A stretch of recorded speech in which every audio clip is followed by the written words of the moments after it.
Adding vinyl to everyday objects can really transform it, so let's look at how I added vinyl to these traffic cones to make a really cute Disney-inspired DIY. So when you go to Disneyland in the month of October, a lot of Disneyland and California Adventure have some really cool Halloween decorations. I was able to go a couple times during this kind of spooky season, and the decorations are really amazing.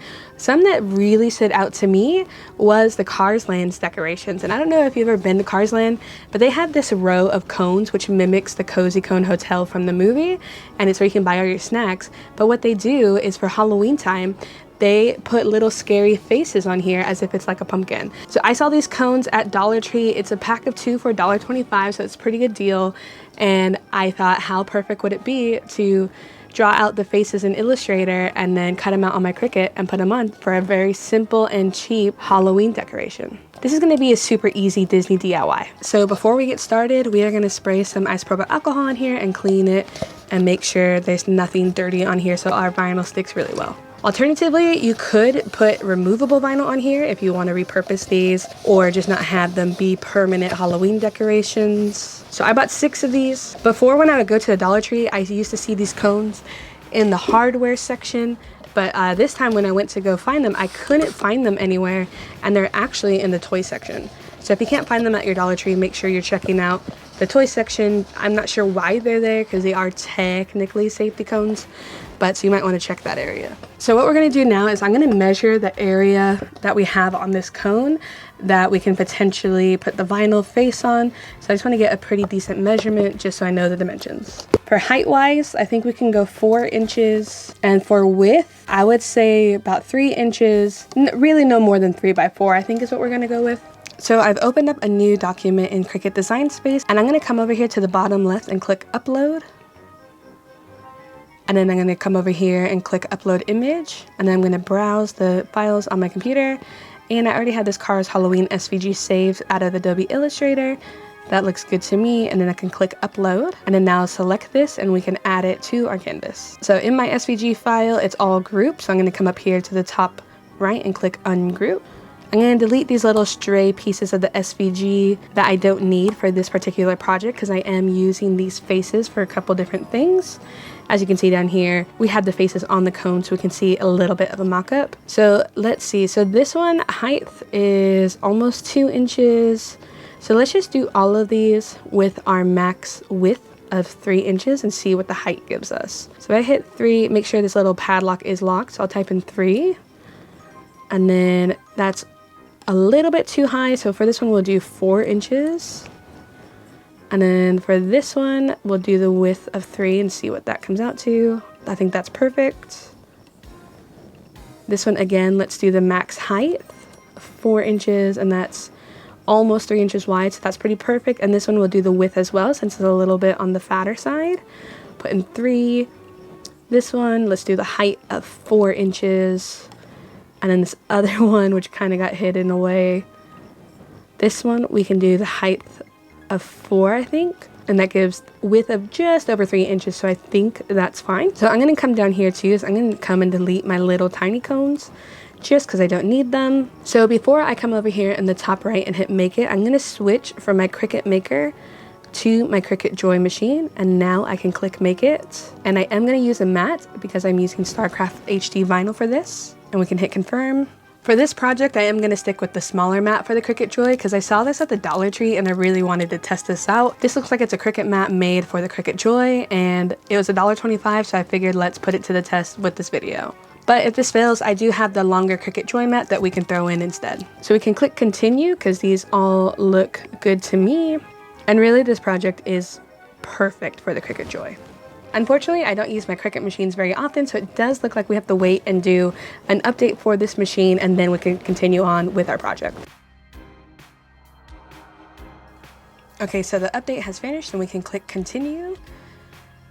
And then now we can try and connect to the Cricut Joy again. And for our material, I'm just going to do premium vinyl. That's what I typically do, any kind of vinyl on this machine. And then we can load in our mat and hit go. So it says this is a standard grip mat, which is a little bit confusing because Cricut uses blue for the light grip mat, but we'll see how this goes. Well, this seems very sticky. I don't know if you could see that. It's very thin as well, super thin, so I am a little worried that the blade might cut through the mat, but for $1.25, you know, I'm not too upset if something does happen to it. So this looks like it's just a little bit big, so I am going to cut this down a little bit, bust out my trusty left-handed scissors. So I do want to make sure my vinyl is completely lined up with one side. So I'm just going to press that down as good as I can, and I'm going to take my little squeegee and really burnish that down.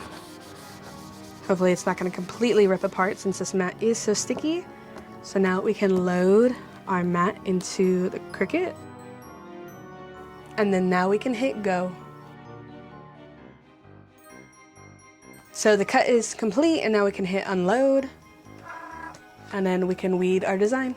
So I do typically just pull my vinyl out from behind, but because this mat is so sticky, I think I might do the trick of where you put this down, face down, and then you pull the mat away from the vinyl, and that actually seems to work really well. I'm not sure how well you can see that, but there is an indentation of the cuts, but on the back side I'm not seeing that. So honestly, so far for $1.25 and working with StarCraft HD vinyl, it's a win. So let's see how it did for cutting, and then if it's easy to weed out or if it's hard. So for this, I am using this pin pen that I received in a mystery box recently. And first, I'm actually going to trim this down just so that I can get the most out of this vinyl as possible. And I know it's black, so it's kind of hard to see what I'm doing. All right, so here comes the moment of truth for if this mat is good or not. Well, so far, so good. Oh man. I think it mostly just has to do with the StarCraft vinyl, but that weeded like butter. I am absolutely sold on the Dollar Tree Cricut Joy mats. Absolute win. I would go pick up a bunch, and they're so cheap that if something does happen to them, it's not a waste and it's not the end of the world. So now we're just going to cut and weed all the rest of these. Okay, so in order to transfer our decals to the cones, I am going to use this transfer tape, and I just rolled some out, and I'm just going to press these down. I'm going to try and utilize the best space as possible. And we can just cut our tape. Then we can flip this over. I am going to take my squeegee tool and just really burnish that down on each one.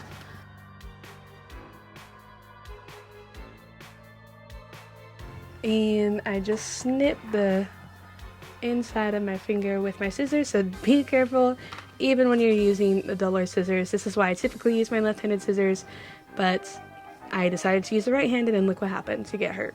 So what I'm going to do for this project, I am going to take my larger cup holder that I sell and turn it upside down, and that will just give me a little bit more stability when I go to put this vinyl on. And so let's just really make sure this is burnished really nicely, and then we could peel the backing off. So I do always like to take the backing off at an angle. Sometimes if one corner is not working, you just gotta switch to another one, like so. So it looks like it did cut a little too deep there with the Dollar Tree mat, but it's not at the end of the world. And now we have our decal.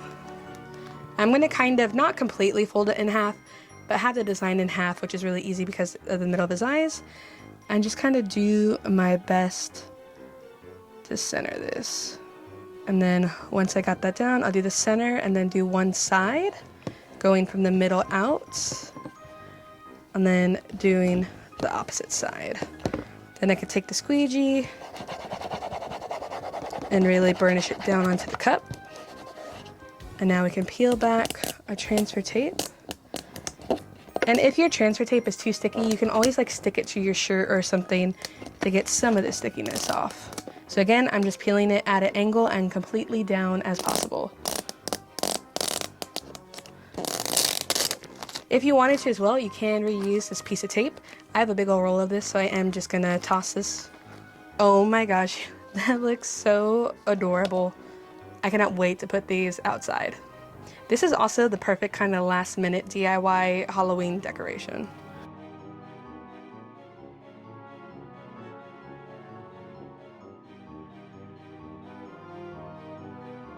Oh, I am obsessed with these. I wish I had made these sooner. Oh, they look so good. All right, now we can go put them outside.